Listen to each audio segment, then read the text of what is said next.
Hi, so we've been back from Florida now for around about 2.5 weeks. We went to Orlando, we did the whole Disney thing, we did the whole Universal thing as well.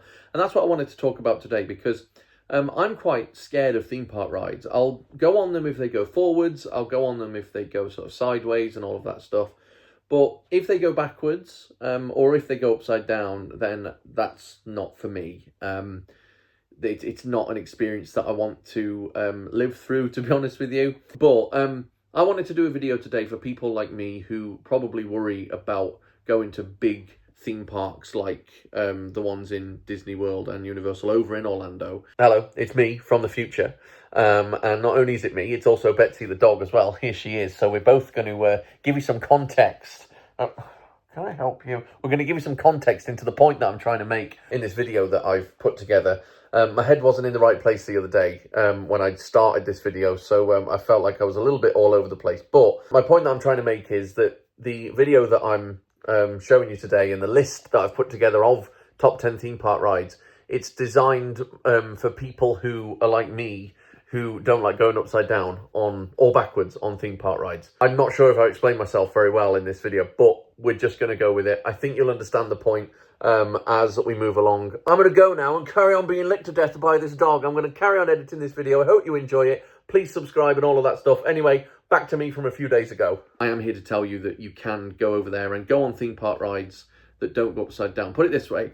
We've been on around about 35 or so rides in our 3 visits that we've made to Orlando, and each one of them are great in their own way. There are a couple of them that I'll talk about throughout this video that I won't go on again personally, but all of them have something in common, and that is that they don't go upside down. And what I've done over the last couple of weeks, I've really thought about this list and I've put it together, and I'm going to present it to you today. And it's my top 10 list of my favourite rides at Walt Disney World and Universal that don't go upside down. That is the longest title for a top 10 list I think I've ever seen. Now, please don't judge me. Everyone's entitled to an opinion.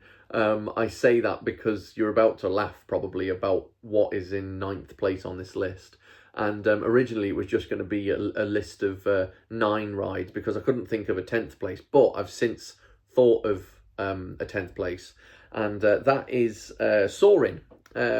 It's a really nice ride. It's a fun ride. It's a family-friendly ride, I guess. It's not necessarily a thrill ride, but it's nice. It can be breathtaking. It was breathtaking the first time I went on Soarin'. And I like the fact that Patrick Warburton is in the pre-show. And you might not know the name, but if you're a fan of Family Guy, then you'll know that he voices Joe Swanson. So I'm a big Family Guy fan, and seeing him for the first time on the little TV as he's talking you through, the safety things and all of that stuff, it was nice to hear his voice. I just think he's got one of those voices that it's just funny, isn't it? Like, no matter what he says. But anyway, Soarin' is 10th on the list, and it took a while to come up with, that 10th place, but I've done it, and it belongs to Soarin' in my opinion. Number 9, you might judge me because it's not really a theme park ride. I would put it down more as an attraction than anything else, but believe it or not, number 9, we're staying in Epcot, and we're going to go over to the Finding Nemo ride. I can't remember the name of it, like the official name of it. I'll put it on the screen somewhere. But the reason that I've put it in there is because of the aquarium that you're basically presented with at the end of the ride. I remember being on it for the first time a couple of years ago, back in 2023. Of course, Krys was with me as well. And I looked over at her and I said, there was a dolphin just there. And she said, oh no, it's probably just on the screen or whatever. And much to our amazement, it was a real dolphin because there was a real aquarium attached to the end of this ride. And there was dolphins, there was sharks, there was sea turtles, there was this, there was that. There was all sorts of things that you could go and do. It was very interactive, it was very educational as well. And it was just really nice. So please don't judge me for putting the Nemo ride in Epcot 9th on this list. It's not a thrill ride. It certainly doesn't go upside down, but it was a nice experience, and it was a nice attraction. So that gets 9th place. And 8th place, sticking with the wildlife scene, but we're going to go over to Animal Kingdom, and I've put Kilimanjaro Safaris in at 8th place. Again, it's not like a thrill ride as such. It's more of an attraction than it is like a theme park ride, I guess. But it's a safari. You're going on safari, you go and have a look at the different animals there, and you check the different bits of wildlife out, and you get, spoken to by the driver of the truck who's telling you about everything that they have in the sort of safari area. And even when you're in that safari area, it feels like you're not actually in Florida. It feels like, because they've done the theming so well, it does feel like you're in, Africa somewhere or something like that. Maybe that's just me who thinks that. I don't know. But it is a little bit bumpy, don't get me wrong. However, it is a really nice, fun attraction. Yeah, that gets 8th place. And I feel like I'm motoring along with this list. I feel like it's really going down really quite fast. And speaking of fast things, we're going to go to number 7 on this list, and we're going to talk about Minecart Madness in Epic Universe. It is a ride that really sort of threw me about a bit. It battered me. Now, on this ride, the illusion is that the track isn't actually there in front of you. There are parts of it which disappear. And that's quite cool. I guess that goes into the theming of the ride.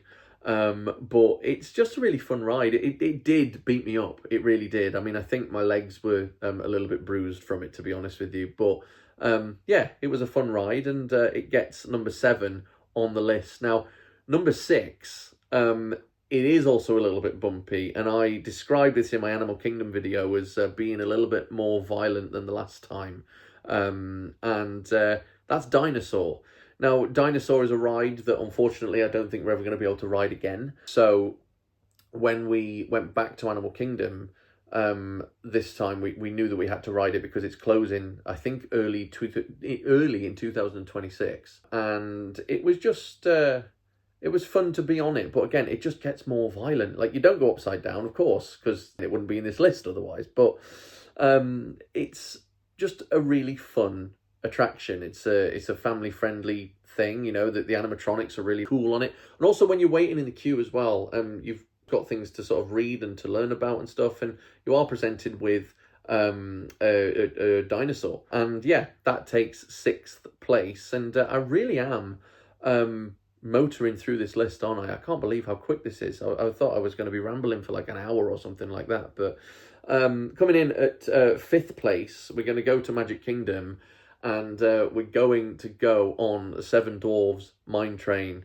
It's incredibly smooth, right? It's a really, really smooth ride. There is a few twists and turns, and there's a drop as well. It's not a massive drop, but it's just... It's probably the smoothest ride on this list, to be honest with you. And I think that's something to do with the fact that the cars that you're in, they sort of turn and they sort of rock back and forth like this. And you can't really feel that rocking back and forth motion until you've stopped at the end of the ride. It's really strange. But the reason that this is so far sort of down the list, even though I think it's a really fun ride and it's one that I'll continue to ride for as long as I can, is because the last time that we rode it, which of course was just a couple of weeks ago, I was incredibly sunburnt on my front, and I got into the cart, and the bar like sort of came down, or you pulled the bar towards you, and I didn't think about breathing out. Now, I'm not like the biggest person in the world, but I'm not the smallest person either. So what I did, I put the bar all the way down and I breathed in, but then I tried to breathe out and I was stuck then. I was stuck, and the rubber bar was basically rubbing up against my t-shirt, which was just excruciating. But the reason that this is on the list in general is because we went on it back in 2023 and I wasn't sunburnt. So Seven Dwarfs Mine Train takes number 5 on the list. And the ride that takes number 4 is in Disney's Hollywood Studios, and that is Slinky Dog Dash. I'm probably a little bit biased. Obviously, I know that it's themed on Slinky from Toy Story, but Slinky is a sausage dog, and we have a sausage dog. We've got little Betsy, who's currently being the world's worst guard dog on the windowsill in the sun. I wish I could show you her at the moment, but Slinky Dog Dash. It's got quite a big drop, to be honest with you, but it's just a fun roller coaster. Me and Krys have done it both in the daytime and in the nighttime as well. The first time we did it was in the nighttime, and I didn't know what to think of it at first. But coming off the ride, it was like, oh my God, that was actually really cool. Going on it the second time, when I could actually see where the drops were and I could see what was coming up next, it was just such a fun roller coaster. I'm sure many theme park experts out there will say, oh, it's just a family coaster, it's quite tame. But to me, it was one of the highlights of the day, as it was the first time, regardless of whether we did it in the night time or not the first time. It's still a good highlight of the day when you go to Hollywood Studios. So that takes fourth place. Now, before we get to the top 3 in this list, I do have a few honourable mentions that I personally won't do again, but they don't go upside down. Now, 2 of them on this list go backwards. Krys wanted to do this ride that's in 3rd place on this little sub-list here that I've written just up here. The ride I'm talking about is the Guardians of the Galaxy ride that's in Epcot. I know many people will look at me now and go, oh my God, there must be something wrong with you or something like that.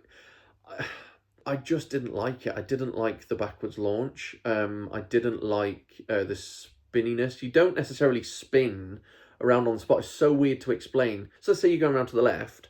Rather than the cart sort of facing forward, the cart is sort of spun to the left. And it's not a nice experience on the brain, not on my brain anyway. So I will personally never go on that ride again. But I'm glad that Krys got to do it. I'm very happy with that. It's just I got off that ride and I didn't actually say anything to anybody for about 10 minutes. So it's just not great for the brain, especially when you're in the dark as well and you don't really know what to expect. Now, number 2 on this list is Mission Space.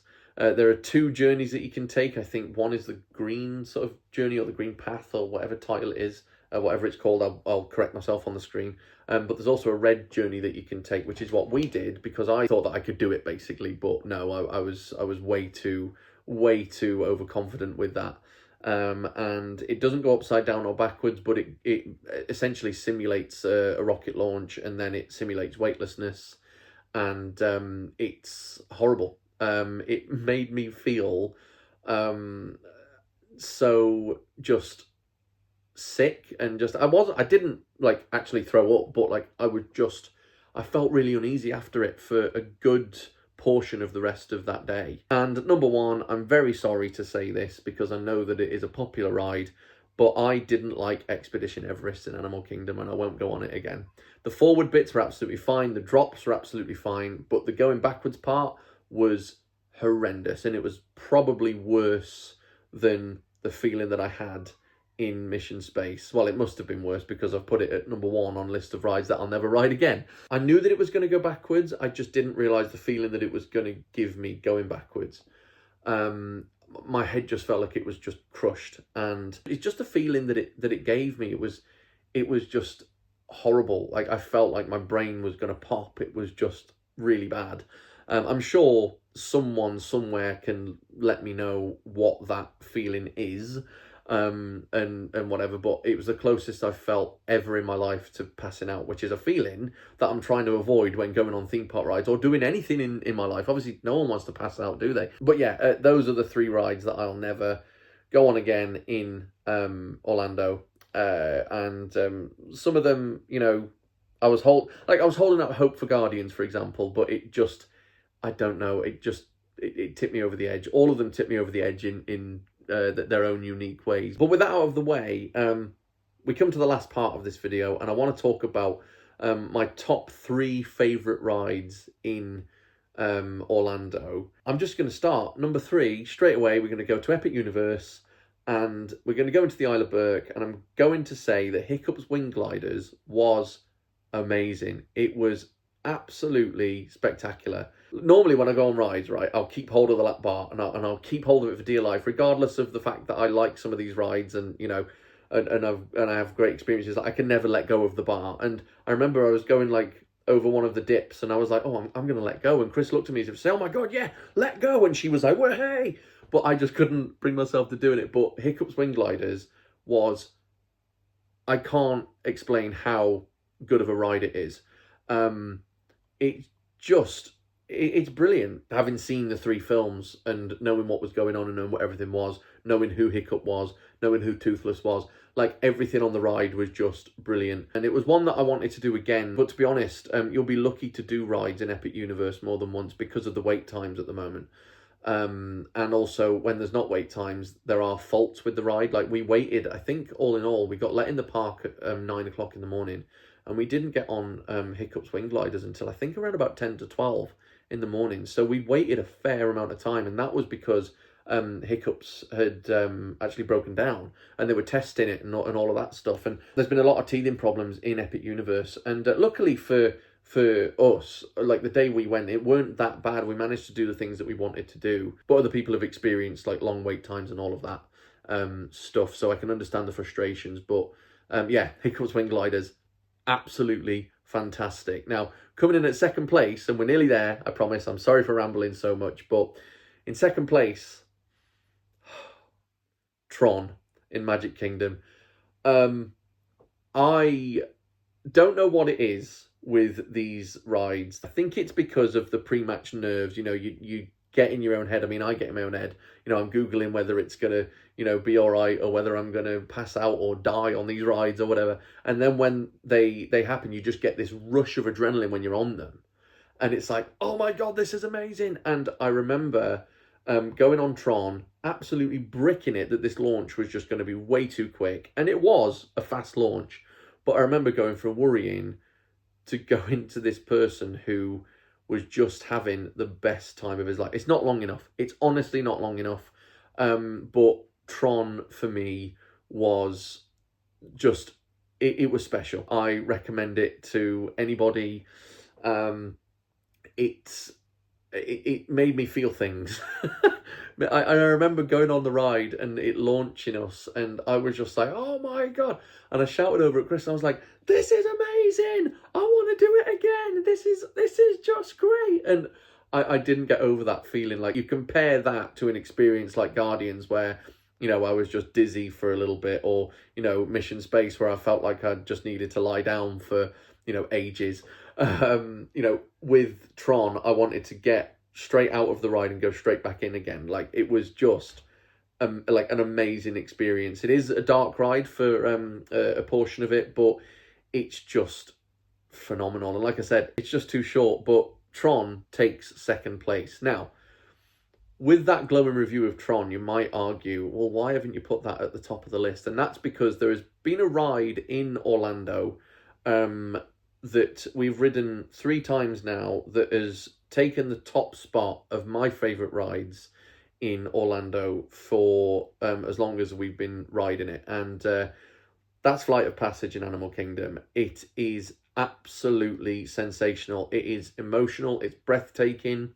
And the first time that we rode this ride, which, if you don't know what Flight of Passage is, it's to do with the Avatar films. And I would recommend watching the Avatar films before you ride it, because the first time we did Flight of Passage in 2018, I hadn't actually seen the film. So I had no idea what the pre-show was all about. I had no idea what the sort of creatures were that we were riding on this 4D experience. But the ride itself, we came off it and we walked down the exit, and we almost cried. Like, I had tears in my eyes. It was, I think, to be fair, if Krys was here now, she'd be like, oh no, we were crying. I think we definitely were crying. That there were actual human adult tears in my eyes as I came off this ride. And it was just, like I said, sensational from start to finish. You know, the theme in itself was brilliant, and that is something in its own right to be appreciated. But the ride and the journey that you go on through the world of Pandora was just absolutely, like, I can't think of a good enough word to explain it other than sensational. Like I said, emotional, breathtaking. It was just inspiring almost. It really was. And that takes #1 spot on this list of rides in Walt Disney World and Universal that don't go upside down or backwards. I hope you've enjoyed this video. I hope you've enjoyed me rambling for X amount of time. I don't actually know how long I've been rambling for yet, because I need to go and edit this video and cut out certain bits probably. But yeah, I've got myself all pumped up now for talking about Flight of Passage. I need to calm down. I need to go and do something that's a lot more calmer. So next time you see me, maybe let's go on a scenic dog walk or something like that, shall we?